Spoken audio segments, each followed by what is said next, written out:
Well, many are making the case that Griner is being used as a political pawn, but there are plenty of Americans who have been caught at airports here in the U.S. and charged for the very same offense. We spoke to NewsEdge legal analyst Charles Adams about the risk of traveling with vapes.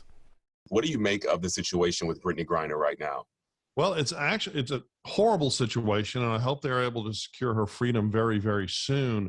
But a lot of people mistakenly believe that this occurred after the beginning of the Russia-Ukrainian war, and it did not.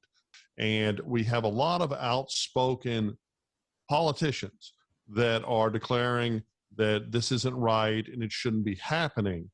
And that seems a bit insincere to me, because we as a nation have been arresting foreign nationals for THC oil for decades. In Texas, despite a lot of misconception about decriminalization, it's still a felony, and Texans and Houstonians still go to jail every day for this oil. You also have a lot of people that think because marijuana is decriminalized that the oil isn't a big deal, that it's not illegal, and it's still a felony here, and it's a felony tied to weight.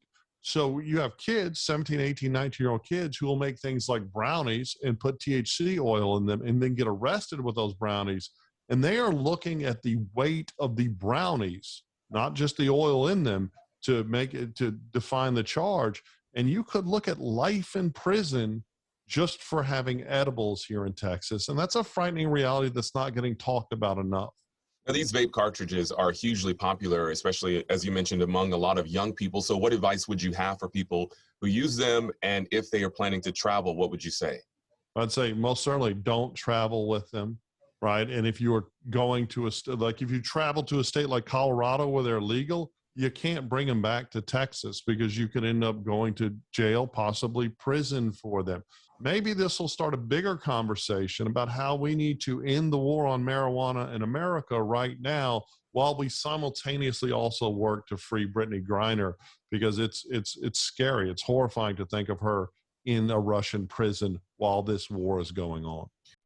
Charles also did point out that Brittney does have a legal team there in Russia, something she had before all of this even started, because again, she's a big sports figure there as well. The U.S. State Department and WNBA say they are still working to get Brittney freed as well.